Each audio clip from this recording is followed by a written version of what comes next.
Hai, Assalamualaikum.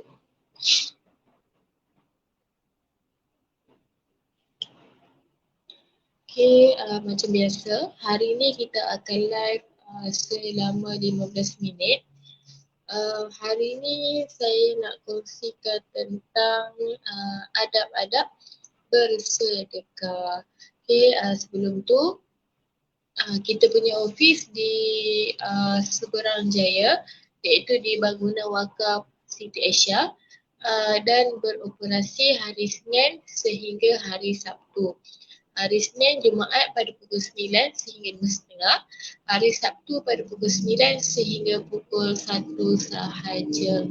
Jadi bagi mana-mana jemaah yang nak datang ofis, bolehlah datang pada waktu pejabat. Dan untuk makluman, kita hari Ahad kita memang akan cuti lah. Memang hari Ahad kita akan tutup ofis.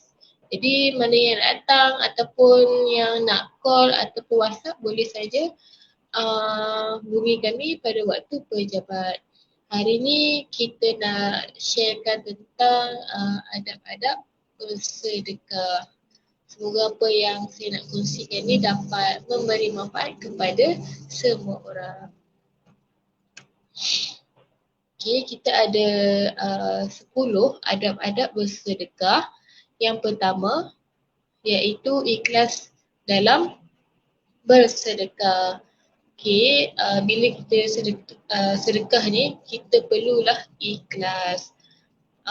Kerana kita perlu wajib mengikhlaskan sedekah hanya kerana Allah dan demi mendapatkan keredaannya. Sedekah dengan menunjuk-nunjuk dan berbangga diri menyebabkan kerugian di akhirat kelak. Jadi bila kita nak bersedekah ni, pastikan niat kita tu betul. Kita jangan nak sedekah tapi niat kita nak menunjuk-nunjuk ke orang yang kita ni bersedekah pada orang lain. Kalau boleh bila kita bersedekah tu jangan tunjuk dekat orang lain, biar kita je yang tahu kita bersedekah. Untuk orang yang dah berumur 60 tahun ke atas dah boleh masuk ke tanah suci ke?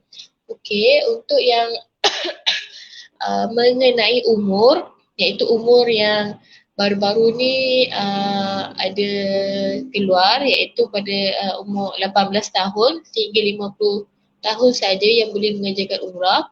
Itu umur untuk fasa ketiga yang sekarang ni. Yang fasa ketiga iaitu yang bulan November dan juga bulan November. Untuk yang SOP tahun hadapan, bermula Januari belum keluar lagi lah. Jadi kita tunggu SOP baru keluar, baru kita boleh maklum semula kepada semua orang. Yang untuk sekarang ni, yang bulan 11 dengan bulan 12 hanya terbuka kepada 18 tahun sehingga 50 tahun sahaja. Okey, kita teruskan. Yang kedua iaitu mendahulukan sedekah yang wajib. Okey, sebagaimana yang disebutkan, sama-sama. Sebagaimana yang disebutkan dalam hadis qudsi yang bermaksud, dan tidaklah seorang hamba mendekatkan diri kepadaku dengan sesuatu yang lebih aku sukai daripada apa-apa yang aku telah wajibkan ke atasnya. Okey, yang seterusnya iaitu yang keempat, tidak boleh menunda. Tidak boleh menunda ni, contoh kalau bayar zakat, kita memang tak boleh tunda untuk bayar zakat. Memang wajib untuk bayar zakat. Melainkan kalau seseorang itu uzur, dibolehkanlah untuk menunda bayar zakat. Okey, yang seterusnya iaitu sedekah atau zakat yang dikeluarkan. Okey, untuk kita keluarkan sedekah ataupun zakat, kita perlu pastikan sedekah yang kita salurkan tu kepada orang yang benar ataupun tidak. Dan kita perlu berikan kepada orang yang benar-benar memerlukan seperti orang miskin, anak-anak yatim, janda dan sebagainya. Firman Allah yang bermaksud sesungguhnya zakat hanya untuk orang fakir, miskin, pengurus-pengurus zakat, para mu'alaf, hamba untuk dimerdekakan, yang berhutang, yang berjuang di jalan Allah dan juga orang yang bermusafir. Surah At-Taubah ayat 9. Okey, yang kelima, yang keenam. Yang keenam iaitu bersedekah dengan kejap eh. Yang keenam, tidak mengungkit-ungkit sedekahnya. Sebagaimana firman Allah SWT, wahai orang-orang yang beriman, janganlah kamu menghilangkan pahala sedekahmu dengan menyebut-nyebutnya dan menyakiti perasaan yang si penerima. Surah Al-Baqarah. Okey, yang ni, bila kita bersedekah pada seseorang, kita jangan ungkit apa yang kita dah sedekah pada orang tersebut. Contoh, pada satu hari tu kita dah sedekah kat dia. Lepas tu tiba-tiba bila dah lama-lama tu kita ungkit balik. Contohlah kalau orang yang dia bagi sedekah tu tak mau tolong dia ke apa ke, dia ungkit balik. Dia kata aku dah tolong hang, aku dah sedekah dekat hang, kenapa hang tak boleh nak tolong aku balik. So dekat situ dia dah ungkit apa yang dia sedekah. Jadi tak boleh macam tu. Okay, yang seterusnya iaitu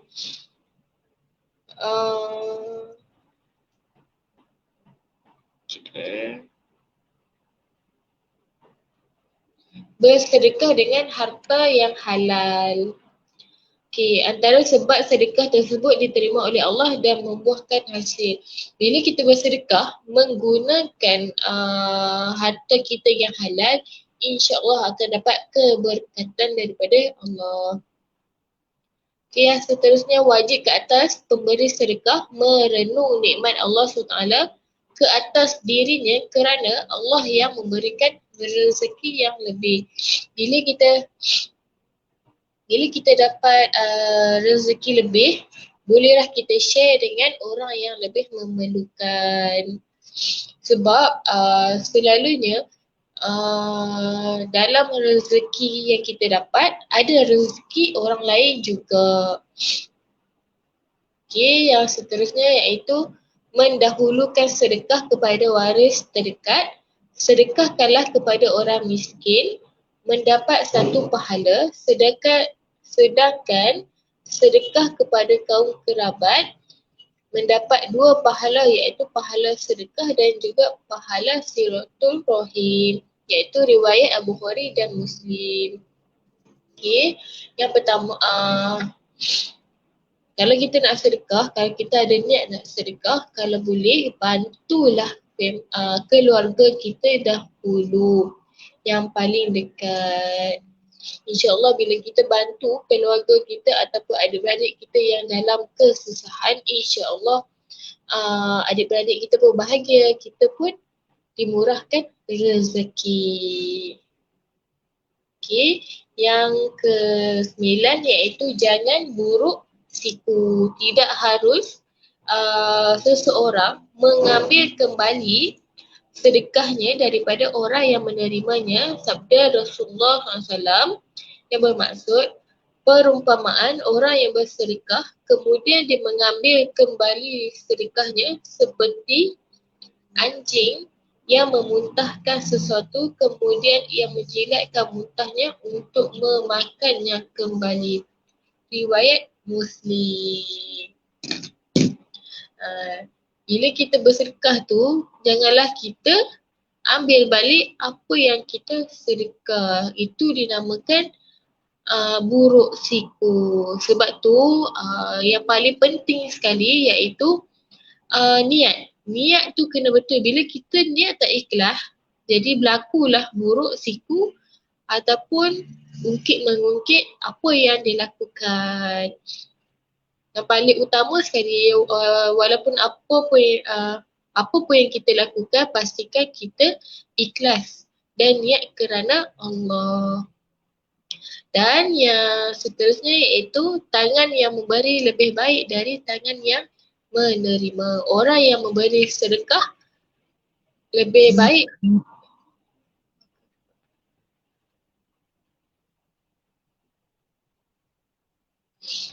Orang yang memberi sedekah lebih baik daripada yang menerima.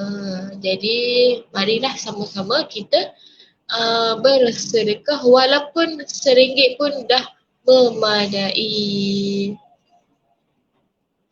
Kita jangan tunggu kita kaya baru kita nak bersedekah. Itu salah. Sebab ramai yang berfikiran tunggulah aku kaya nanti baru aku nak bersedekah. Tak boleh macam tu. Walaupun sekarang ni kita hidup dalam bersederhana ataupun kita tak mencukupi wang, cukup hanya RM1 kita bersedekah pun sudah memadai.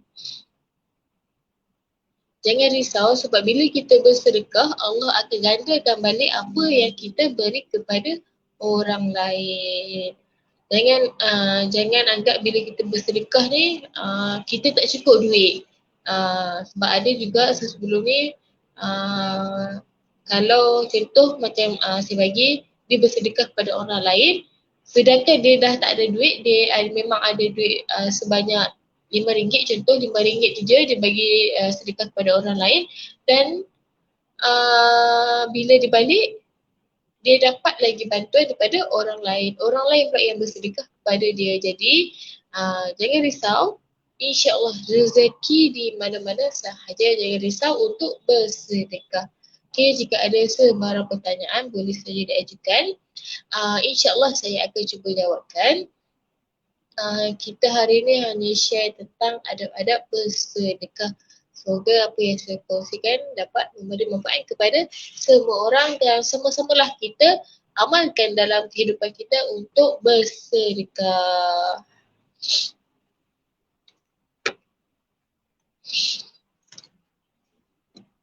Hai, Assalamualaikum yang baru masuk.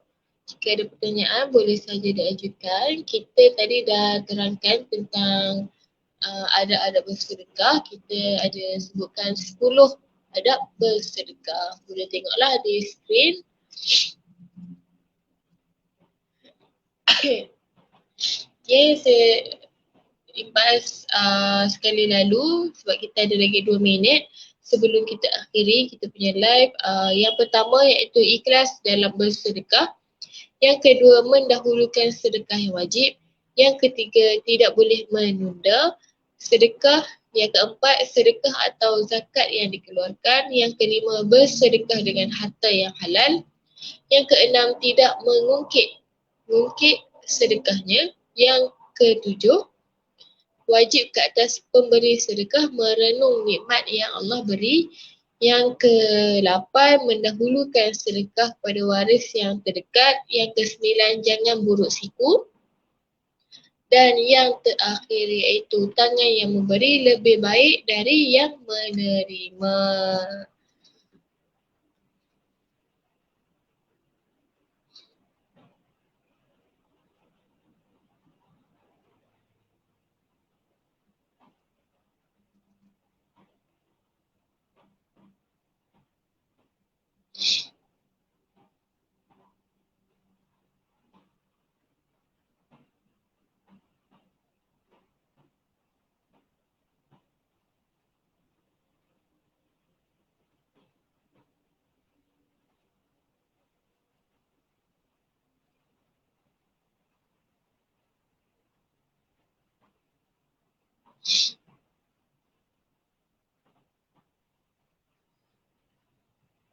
Okay, kita dah nak akhiri kita punya live.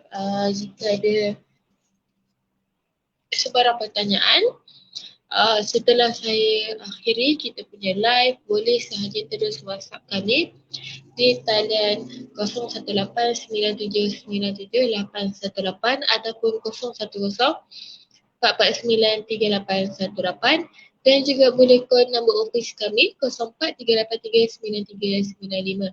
Okay, takat itu saja untuk hari ini. Assalamualaikum.